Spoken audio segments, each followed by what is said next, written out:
Desde hace muchos años han dicho que la presa de San José está asolvada y deberían de desaguarla para poder limpiarla en el fondo y así pueda captar más agua y esté más limpia.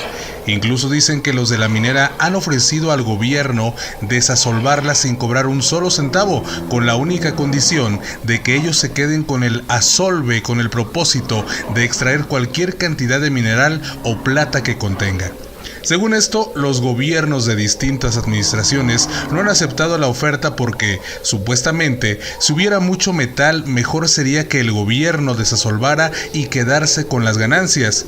Pero lo que pasa verdaderamente es que no quiere limpiar la presa porque en el fondo de la cortina hay muchas evidencias de crímenes perpetrados por gobernantes anteriores, de muchos desaparecidos que estaban en contra de tal o cual gobernante, y allí los aventaron amarrados de los pies con ladrillos muy pesados.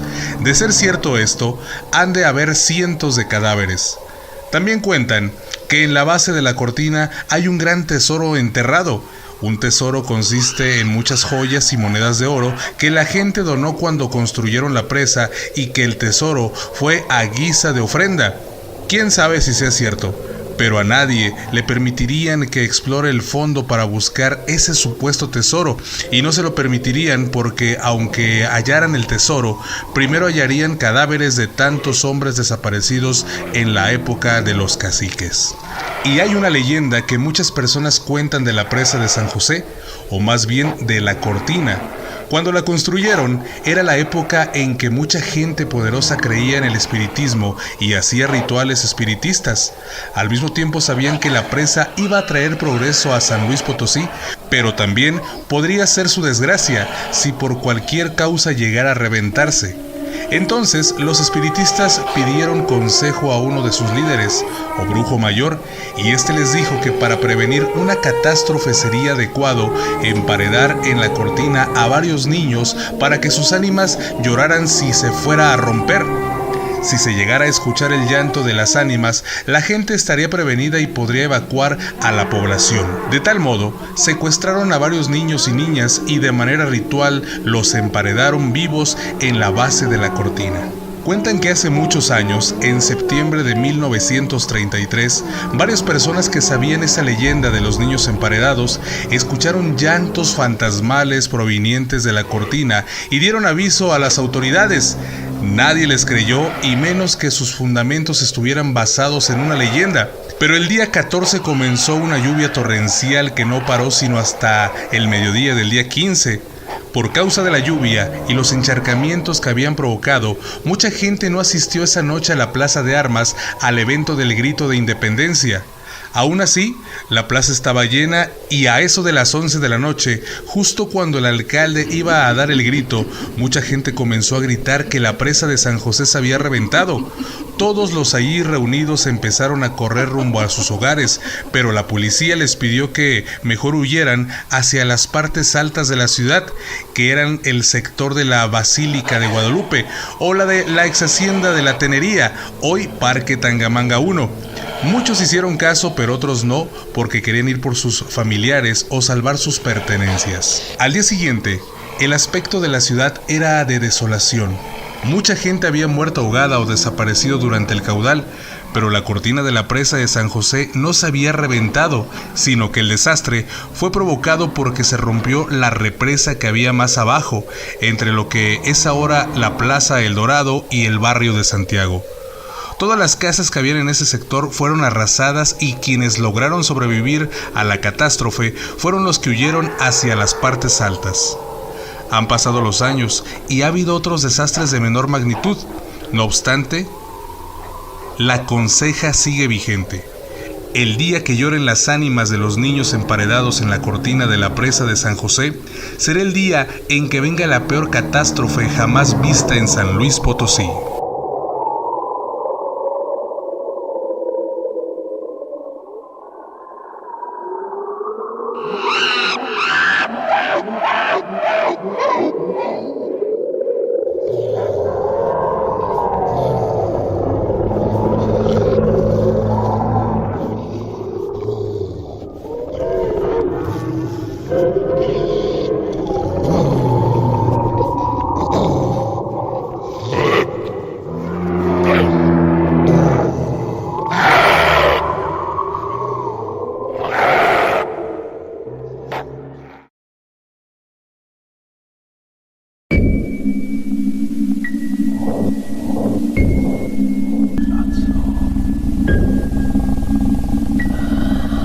Los minerales de Cerro de San Pedro estaban en auge y como llegaban muchos buscadores de oro, el comercio era próspero.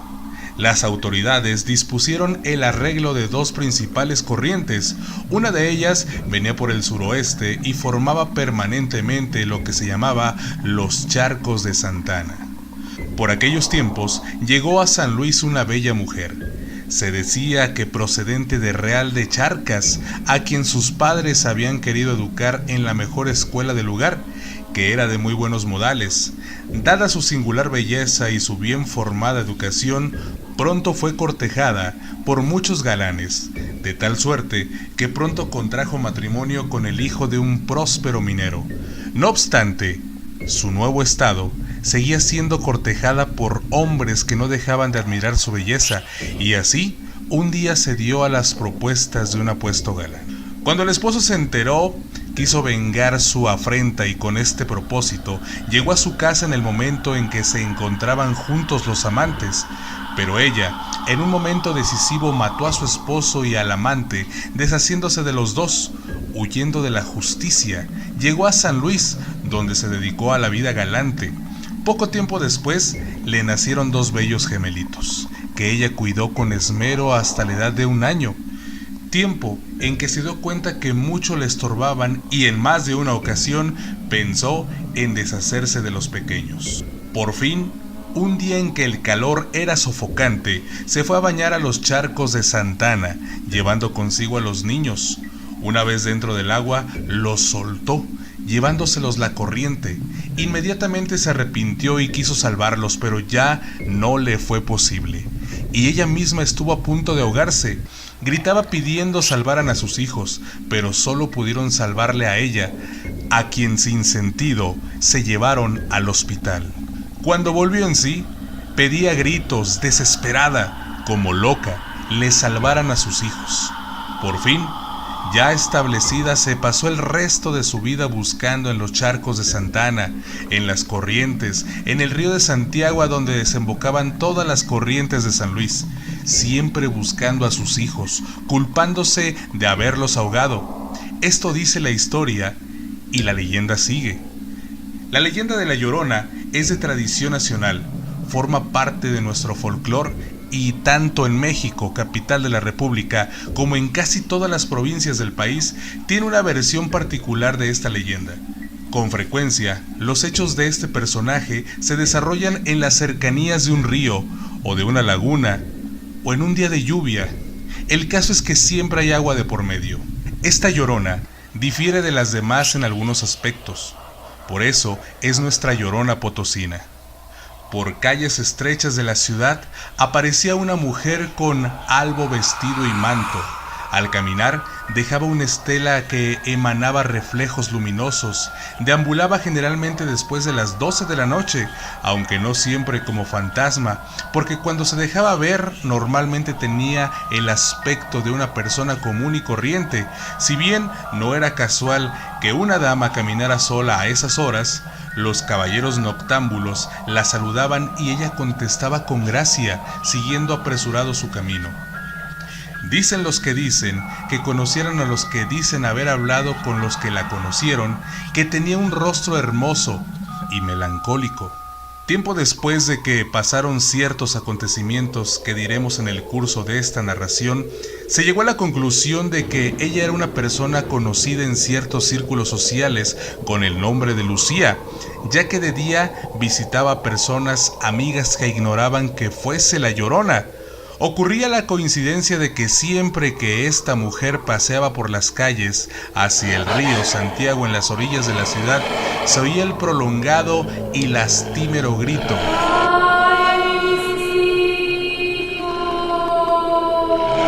Una y otra vez.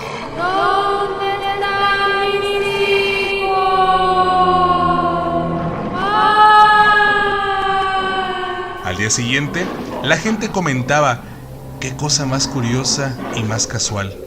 Anoche encontré por una estrecha calle del rumbo de Santiago a Lucía y al perderla de vista escuché un llanto semejante al que dicen que hace la Llorona.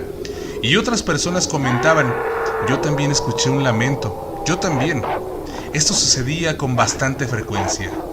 Cierta vez, en la que se organizó una tertulia en la casa de la familia Zarzosa, donde se habían reunido varias amistades, estaba también Lucía.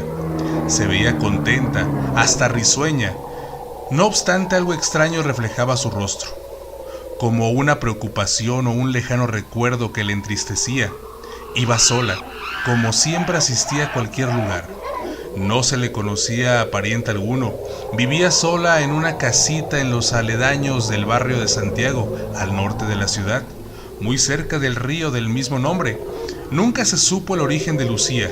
Era una mujer joven y bella, envuelta en un halo de misterio. Ella nunca habló de su procedencia, tal vez porque nadie se lo preguntó. Eran las 12 de la noche, muy tarde para aquellos tiempos en que la gente acostumbraba a recogerse temprano, quizá porque las calles no estaban iluminadas como ahora y la vida era lenta y tranquila. Lucía se despidió de las personas reunidas en la tertulia. No bien había salido de la casa cuando se dejó oír un lamento largo y tenebroso, clamando por sus hijos.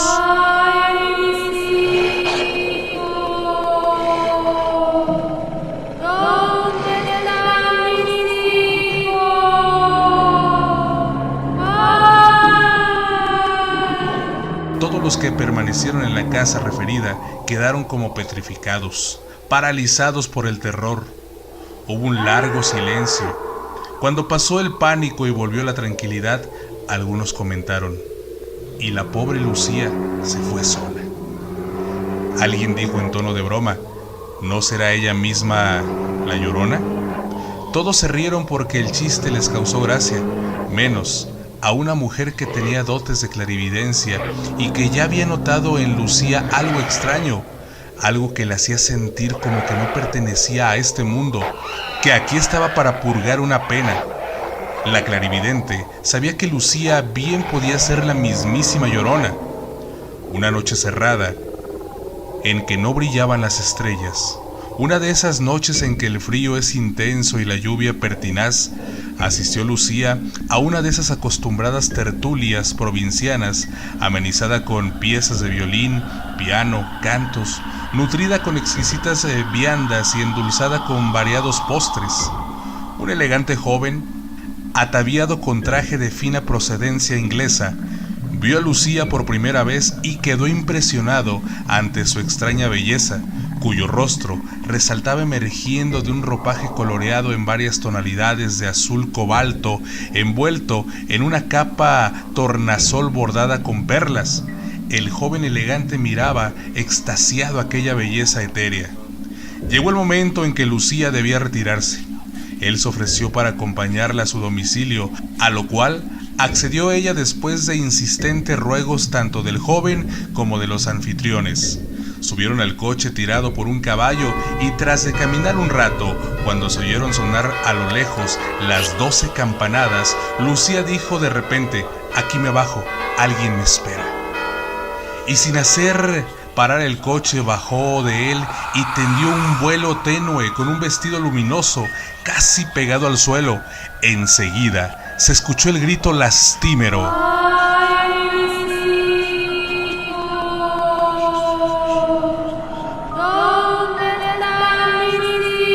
que se perdió en la distancia. En medio de la lluvia nocturna, el joven quedó paralizado de miedo. Después dio un fuerte chicotazo al corcel y a carrera tendida se alejó de ese lugar. Contó a todos lo acontecido. Unos le creyeron, otros no. Pero la verdad es que Lucía jamás volvió a aparecer por ningún lado. Sin embargo, hay quienes aseguran que todavía hoy han oído el triste lamento de la Llorona potosina.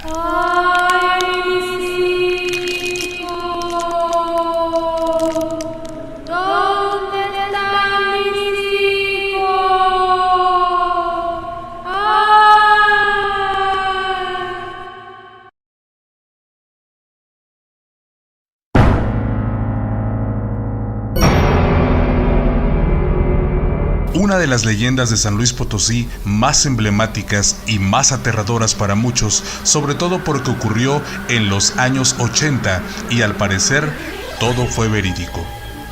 La historia cuenta que un taxista de nombre Abel Morales se encontraba trabajando en el turno de noche durante el mes de noviembre. Él ya había trabajado más de 5 horas, pero estaba dispuesto a subir un último pasaje, por lo que cerca de las 2 de la mañana y a escasos metros del cementerio del Saucito, una mujer vestida de negro, como si hubiera asistido a un funeral, le hizo la parada. La mujer se encontraba vestida toda de negro y sin embargo se veía muy elegante, la cual le pidió de favor que la llevara a cada uno de los templos de los 7 barrios. El taxista se extrañó, y es que alguien que pida una cosa así y a esas horas de la noche le pareció muy raro. No se reservó y le comentó a la mujer que lo más seguro es que ningún templo estuviera abierto a esa hora, pero ella insistió que la llevara, pues solo iba a rezar a las afueras de cada uno.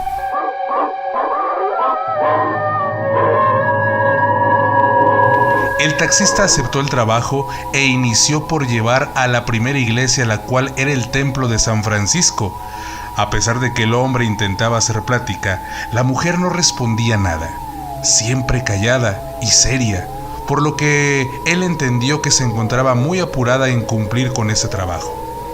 En cada uno de los templos, la mujer se ponía de rodillas de frente y rezaba por unos minutos para regresar al carro. Al final, la mujer le pidió a Abel que la llevara al mismo lugar donde la había recogido, cerca del cementerio del Saucito. Tras dejarla en su destino final, la mujer le comentó que no tenía dinero para pagarle, pero que en cambio le daría una carta y una cadena de oro para que se le entregara a su hermano, el licenciado Mario Palomares, quien además le pagaría. Abel se molestó mucho por el viaje que realizó y la falta de pago, pero su cansancio era tanto que no le quedó otra que aceptar e irse a dormir. A pesar de lo cansado que se encontraba, Abel no podía conciliar el sueño, y es que ese extraño suceso con la mujer lo tenía dando vueltas por la cama. Al día siguiente, acudió al despacho del licenciado Mario Palomares, a quien le entregó la carta y la cadena, además de contarle la extraña historia. El licenciado aceptó la cadena y leyó la carta para al final aceptar hacer el pago. Pero mientras le entregaba el dinero, le señaló a Abel que era importante confesarle que la medalla y la carta pertenecían a su hermana Socorro, quien habría muerto hace más de 2 meses. Abel quedó perplejo y decidió no aceptar el pago. Los días siguientes, el taxista no podía conciliar el sueño debido a lo sucedido. Hasta según cuentan, murió al mes de los hechos. Algunas personas, entre ellas historiadores, aseguran que el taxista existió y que efectivamente murió tras lo ocurrido. Se dice que hubo un segundo taxista al que le sucedió lo mismo o algo similar, que incluso aún vive, pero no se ha podido confirmar el dato.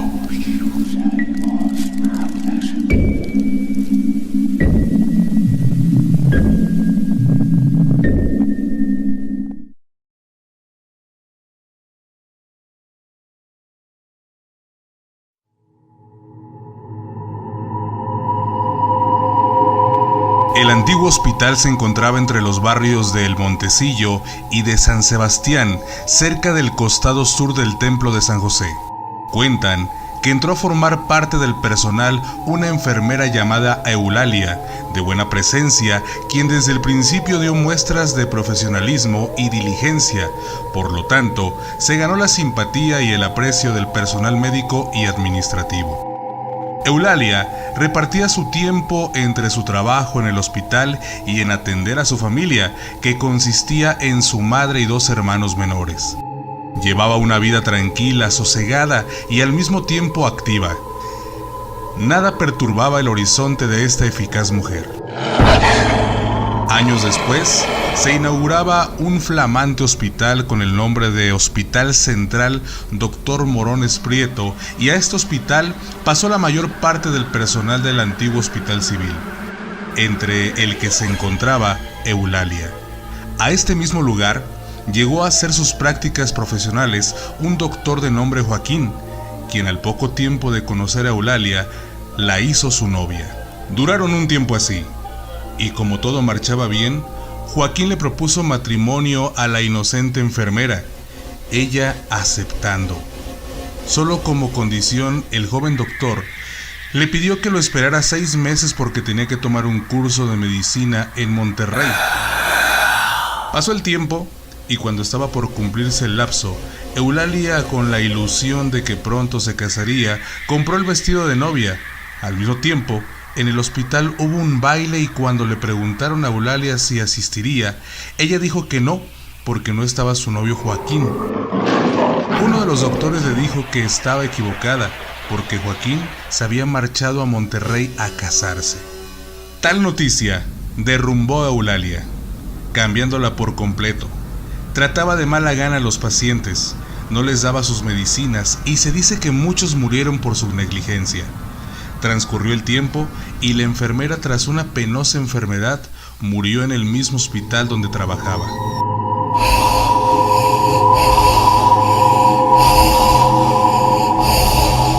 Se cuenta que desde entonces, en ese hospital, se aparece una enfermera pulcramente vestida de blanco y que de vez en cuando atiende pacientes. Una mañana, entró una de las nuevas enfermeras al cuarto de un paciente y lo saludó. ¿Cómo está? ¿Cómo pasó la noche?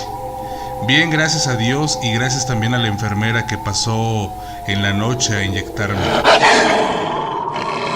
La enfermera, muy extrañada, le preguntó quién lo había inyectado, a lo que el paciente le contestó: una enfermera vestida de largo, con su ropa bien almidonada. Aun cuando la nueva enfermera sabía que no podía ser, nada dijo al paciente. A la hora de comer, le comentó esto a una de las enfermeras que más tiempo llevaban trabajando en el hospital, quien le contó la historia de la enfermera Eulalia. Seguramente es la planchada. Le decimos así porque siempre anda muy almidonada, con la bata bien planchada, jamás se le arruga ni se le ensucia. También se aparece en los pasillos y se introduce en los cuartos de los pacientes. Varias de las enfermeras y de los doctores la hemos visto. Hoy en día, en el Hospital Central, ya se han acostumbrado a ver deambular por los pasillos o saber que ha entrado en los cuartos de algunos pacientes a una enfermera con su vestido largo, blanco, impecable y almidonado. Incluso, nadie duda que alguna vez haya asistido como ayudante en las operaciones que los nuevos médicos practican en el quirófano, pues fue precisamente en la sala de operaciones en donde Eulalia empezó su trabajo de enfermería.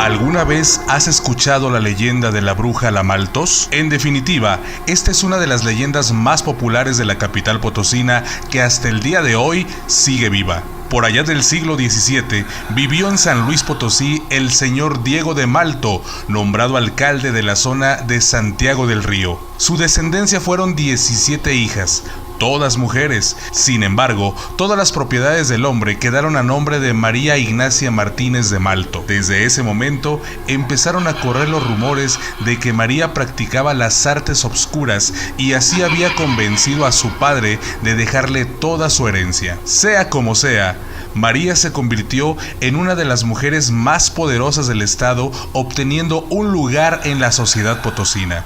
Además, la mujer destacaba por su belleza y un importante puesto dentro de la Inquisición. Cuenta la leyenda que en esos tiempos existía el toque de queda en la capital potosina, pero para la Maltos no. A altas horas de la noche, la mujer salía en una carreta conducida por 2 caballos negros. El rechinado sobre las aristas de las calles y el respirar frenético de los caballos helaban la piel. Ella residía en lo que ahora se conoce como Los Arcos y Piña, lugar que era prestado para que la Inquisición pudiera realizar sus horribles oficios. Ahí era donde se dice la Malthus aprovechaba para realizar sus poderosos conjuros que implicaban terminar con la vida de personas. Se dice que fueron 30 personas, casi todos funcionarios de gobierno, los que la Malthus asesinó con los años. Sin embargo, la cifra podría ser mucho mayor. Gracias a su puesto en la Inquisición, la mujer ejecutaba a condenados que a veces ella misma acusaba. Un día, sin darse cuenta de las repercusiones que tendría, la Malthus asesinó a 2 personas que pertenecían a una de las familias más poderosas de la ciudad. Después de eso, sus asesinatos ya no fueron tolerados por las autoridades y fue condenada a muerte. Como último deseo, María pidió que se le dejara dibujar en la pared de su morada un recuerdo de su vida.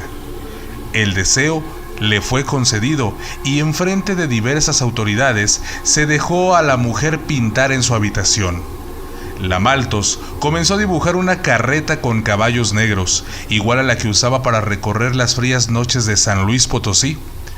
Pero una vez terminado, la gente quedó horrorizada al ver que poco a poco aquel dibujo cobraba vida y se salía de la pared. La Malthus aprovechó el descuido de la gente y se subió al carruaje que poco a poco se volvió a incorporar a la pared. A través de la pintura, el carruaje avanzó hasta perderse en el horizonte con la Malthus dentro, despidiéndose con una horrible risa. Algunos autores aseguran que la Malthus siempre reconoció su maldad y las culpas que sobre ella corrían, por eso nunca juró venganza contra nadie más, siendo esta la última vez que se vio.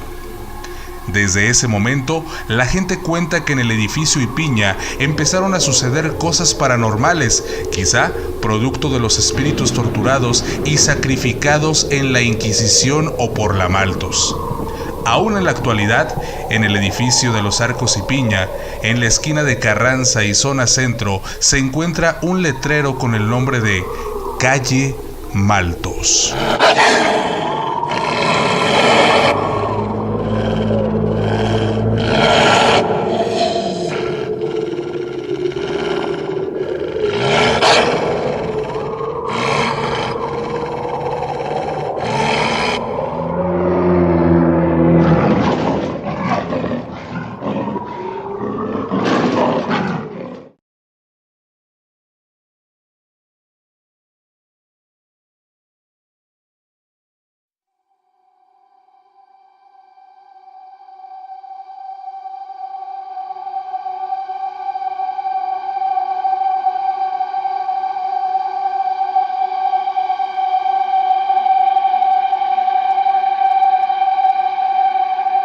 Un tío de mi mujer trabajó muchos años en donde ahora es el Parque Tangamanga 1.